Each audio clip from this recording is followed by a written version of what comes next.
Winston Churchill was not born into an easy path of glory, despite being the son of British nobility.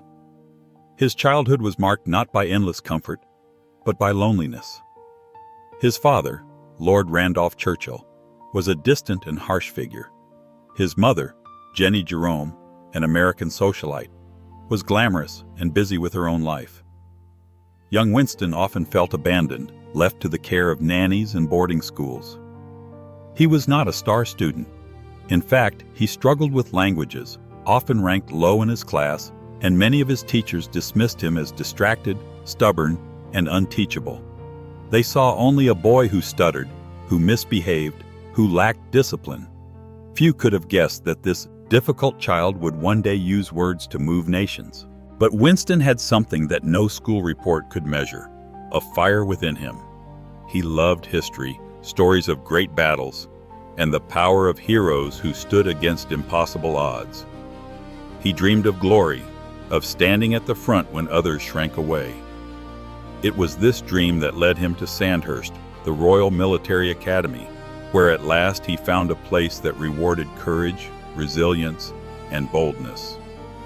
Churchill's early life taught him a lesson that would define his entire career. You don't need the approval of the world to prove your worth. You only need the courage to fight your battles, even when no one believes in you. Churchill's first taste of real battle came as a young cavalry officer. He saw war in India, in Sudan, and famously in South Africa during the Boer War. At just 25, he was already a war correspondent, reporting with vivid words that captured the attention of readers back home. It was here that his voice began to matter. His reports were not dry summaries of battles.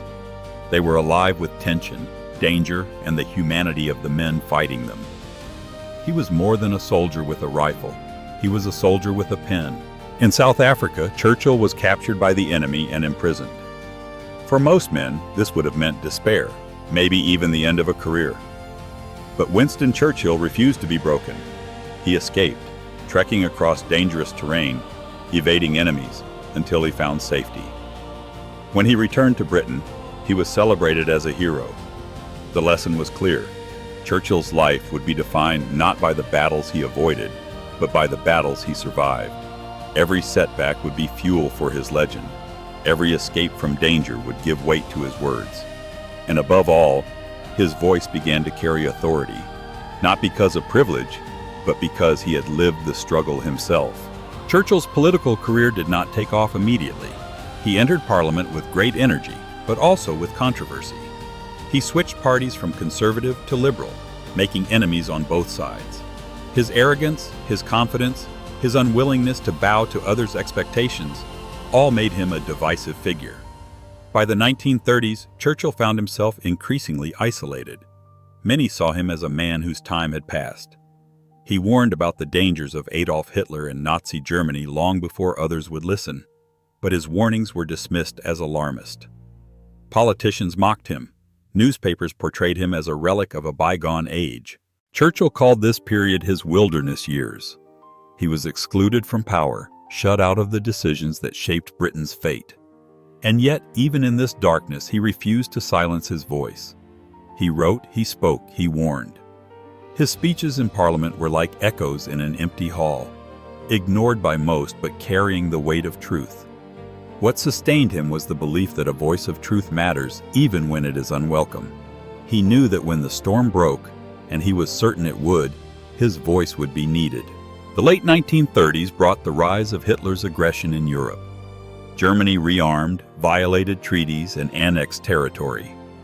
Churchill's warnings now sounded less like fear-mongering and more like prophecy. Yet Britain still clung to appeasement, believing that peace could be preserved by giving Hitler what he wanted.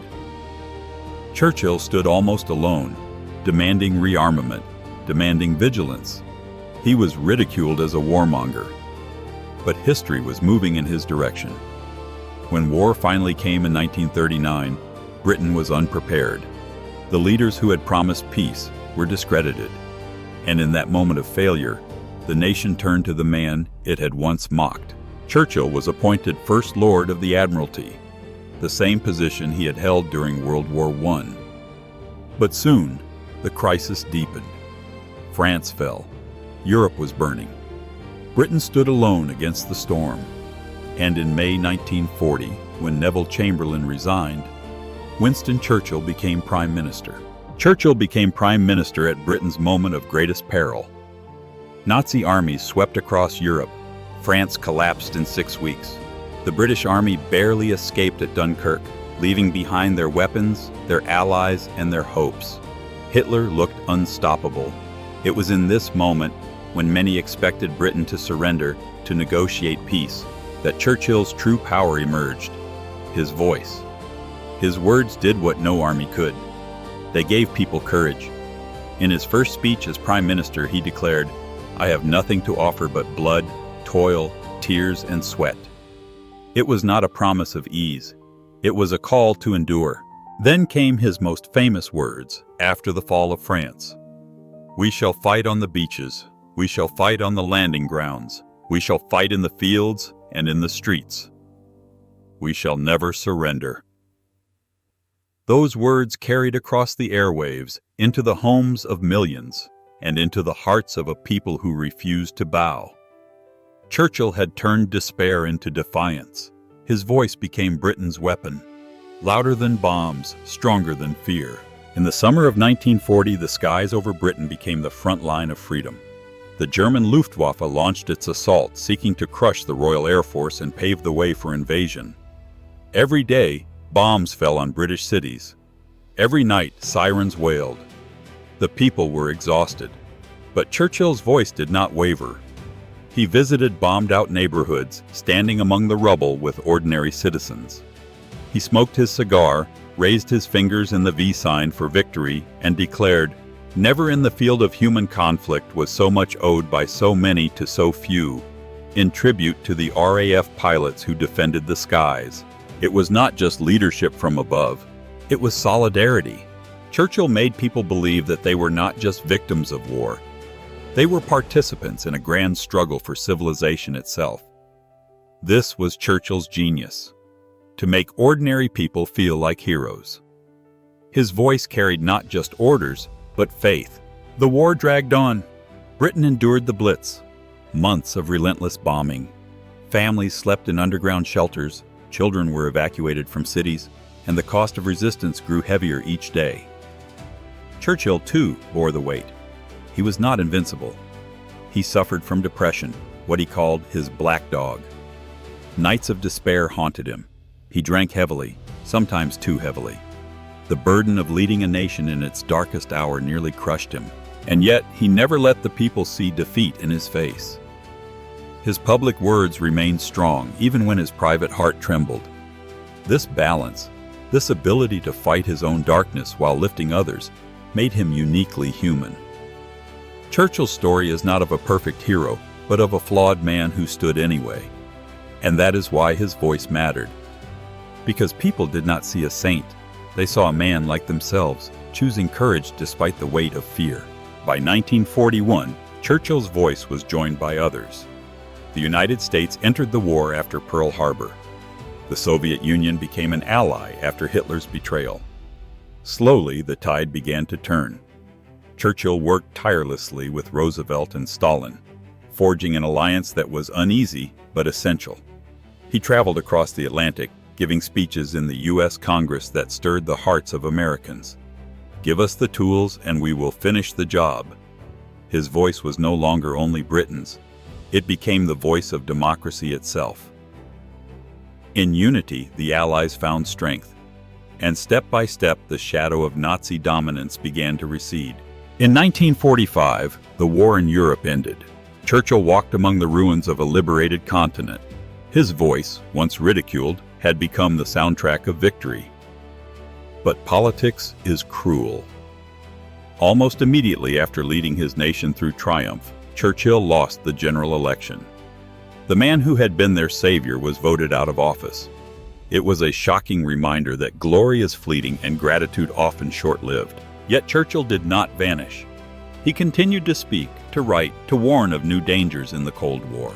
His Iron Curtain speech in 1946 again proved prophetic, shaping the course of history. Churchill's legacy was not simply victory in war.